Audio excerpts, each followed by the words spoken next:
देखिए बेटा, हमारा टॉपिक चल रहा है अलंकार।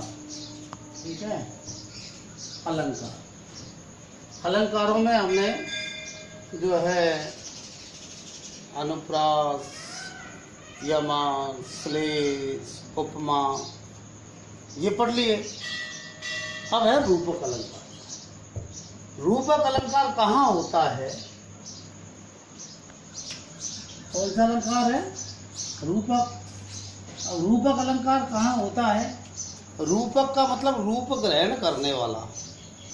अब रूप ग्रहण करने वाला का मतलब क्या है? जब उपमान और उपमेय तो मैंने आपको उसमें बताए थे, उपमा अलंकार में, कि उपमान क्या होता है, उपमेय क्या होता है। उपमेय वो होता है जिसको किसी के बराबर बताया जाए, और उपमान वो होता है जिसके बराबर बताया जाए। जिसके बराबर बताया जाएगा वो उपमान, और जिसको बताया जाएगा वो उपमेय। ठीक है, तो मैं आपको बता रहा था कि रूपक अलंकार, रूपक में उपमान, उपमेय के ऊपर उपमान का अभेद आरोप कर दिया जाता है। किसके ऊपर? जो है उपमेय के ऊपर उपमान का अभेद आरोप कर दिया जाता है। तो काव्य में जब उपमेय के ऊपर उपमान का अभेद आरोप कर दिया जाए, या यूं कहें कि उपमेय को ही उपमान बना दिया जाए, किसको? उपमेय को ही उपमान बना दिया जाए, तो वहां होता है रूपक अलंकार। ठीक है, जैसे कर कमल, कर रूपी कमल, कर रूपी कमल, उपमेय को ही क्या बना दिया? उपमान बना दिया। हाथ, कर यानी हाथ, तो हाथ रूपी कमल, हाथों को ही क्या बना दिया? कमल बना दिया। हाथों को ही कमल बना दिया। तो जहां उपमेय के मुख कमल, मुख रूपी कमल, मुख को ही कमल बना दिया। तो जहां उपमेय के जो है उपमेय को ही उपमान बना दिया जाए, या उपमेय के ऊपर उपमान का अभेद आरोप कर दिया जाए, तो वहां होता है कौन सा अलंकार? रूपक अलंकार। देखिए, काव्य में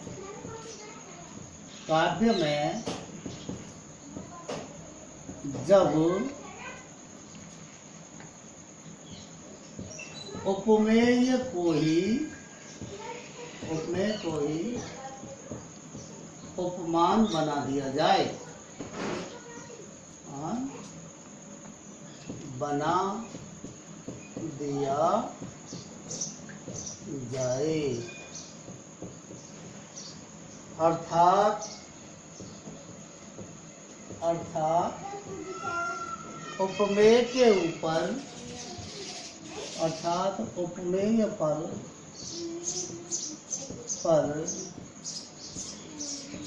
उपमान का अभेद आरोप कर दिया जाए, अभेद आरोप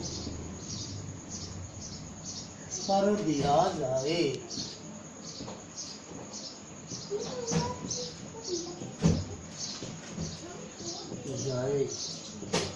वहाँ रूपक अलंकार होता है। रूपक अलंकार होता है। ठीक है, कौन सा अलंकार होता है? रूपक अलंकार। काव्य में जब उपमेय को ही उपमान बना दिया जाए, अर्थात उपमेय पर उपमान का अभेद आरोप कर दिया जाए, तो वहाँ कौन सा अलंकार होता है? कि रूपक अलंकार होता है। जैसे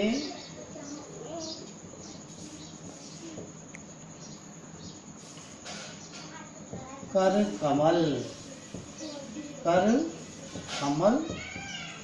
कर रूपी कमल, मुख कमल,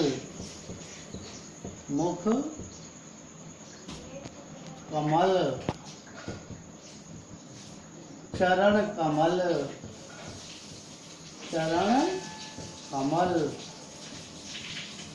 पद पंकज,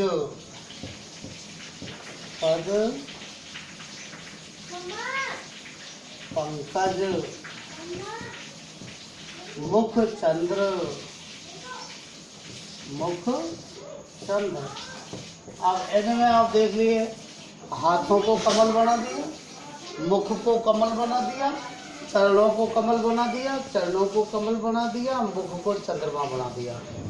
इस प्रकार से उपमेय के ऊपर उपमान का अभेद आरोप हो गया है। किसका आरोप हो गया है? उपमान का अभेद आरोप हो गया है। तो काव्य में जब उपमेय के ऊपर उपमान का अभेद आरोप हो जाए तो वहां कौन सा अलंकार होता है?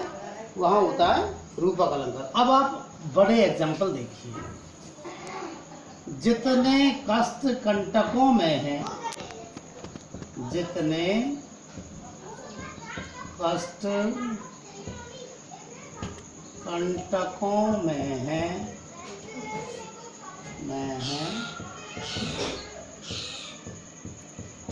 जितना जीवन सुमन खिला, जितना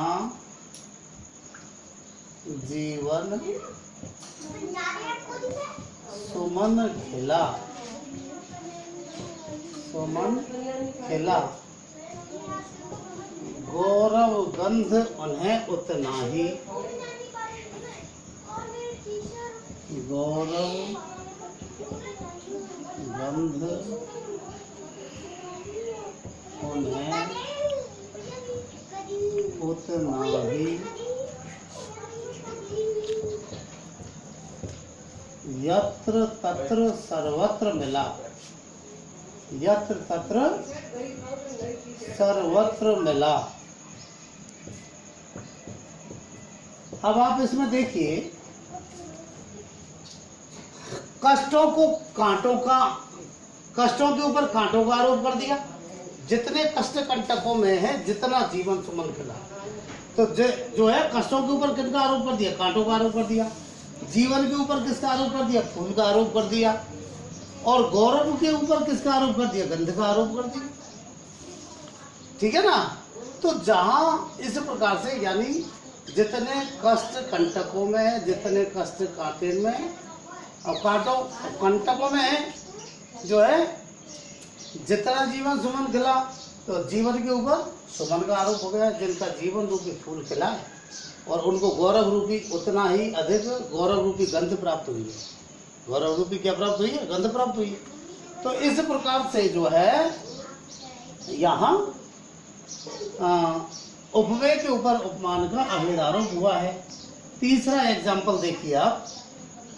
उदित उदय गिरि मंच पर, उदित उदय गिरि मंच पर, मंच पर रघुवर बाल पतंग, रघुवर बाल पतंग,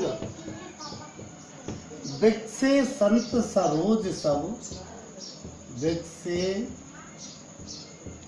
संत सरोज सब, हर से लोचन भृंग, हर से लोचन भृंग। ठीक है?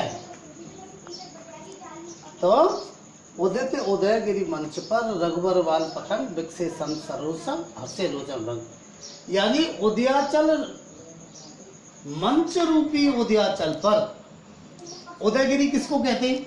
उदयगिरी कहते हैं जहां वो ऐसा, जहां से सूर्योदय होता है वहां ऐसा लगता है जैसे जो है पहाड़ के पीछे से सूर्य निकल रहा है, तो उस स्थान को कहते हैं उदयगिरी। उदयाचल, उदयगिरी, उदयाचल, उदयगिरी।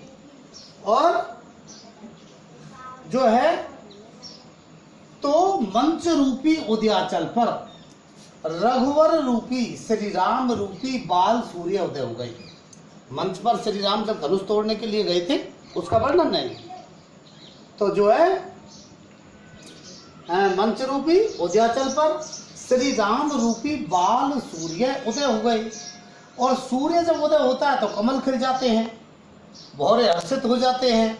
तो उनके मंच रूपी उदयाचल पर श्री राम रूपी बाल सूर्य के जाने से संत रूपी कमल खिल गए, संत रूपी कमल खिल गए और उनके लोचन रूपी भौरे हर्षित हो गए, उनके नेत्र रूपी भौरे हर्षित हो गए।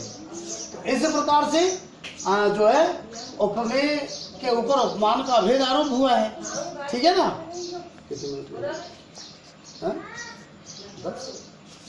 तो मंच रूपी हर्षित हो गए। अब आप देखिए, ये तो हुए आपके एग्जाम्पल। ठीक है, अब आप देखिए रूपक के भेद, रूपक के भेद, रूपक के भेदों के बारे में हम बात करें तो वैसे विद्वान 3 भेदों की कहते हैं, पर कुछ विद्वानों ने 4 भेद भी माने और 4 भेद वाकई होते हैं। इसके 4 भेद होते हैं। रूपक अलंकार के कितने भेद होते हैं? 4 भेद होते हैं। ठीक है, अब आप देखिए सांग रूपक, सांग रूपक, निरंग रूपक, निरंग रूपक, निरंग रूपक। नंबर 3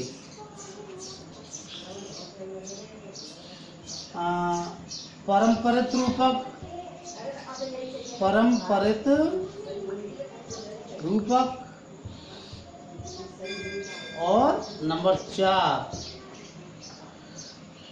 4 है जी तद्रूप रूपक, तद्रूप रूपक। अब आप देखिए जो है सांग रूपक अलंकार, ये जो दोनों एग्जांपल मैंने लगवाए, दूसरा और तीसरा वाला, ये सांग रूपक के एग्जांपल है। यानी एक जगह एक रूपक उपमेय पर उपमान का अभेद आरोप होने के साथ उसके उपमेय के अंगों पर भी उपमान के अंगों का अभेद आरोप होता चला जाए, वहां होता है सांग रूपक अलंकार। सह धन अंग, अंगों सहित। तो जैसे कष्टों में कांटों का आरोप हो गया, इसके साथ ये इनके अंग है जीवन में फूल का, और गौरव में गंध का आरोप हो। इसी प्रकार से दूसरे में मंच पर जो है उदयगिरी का आरोप हो गया, श्री राम पर बाल सूर्य का आरोप हो गया, संतों पर कमल का आरोप हो गया, और लोचन पर भौरों का आरोप हो गया। ये जो है साथ में अंगों का भी जहाँ आरोप किया जाता है तो वहाँ होता है सांग रूपक अलंकार। इनके भेदों को अपन समझाएंगे कल।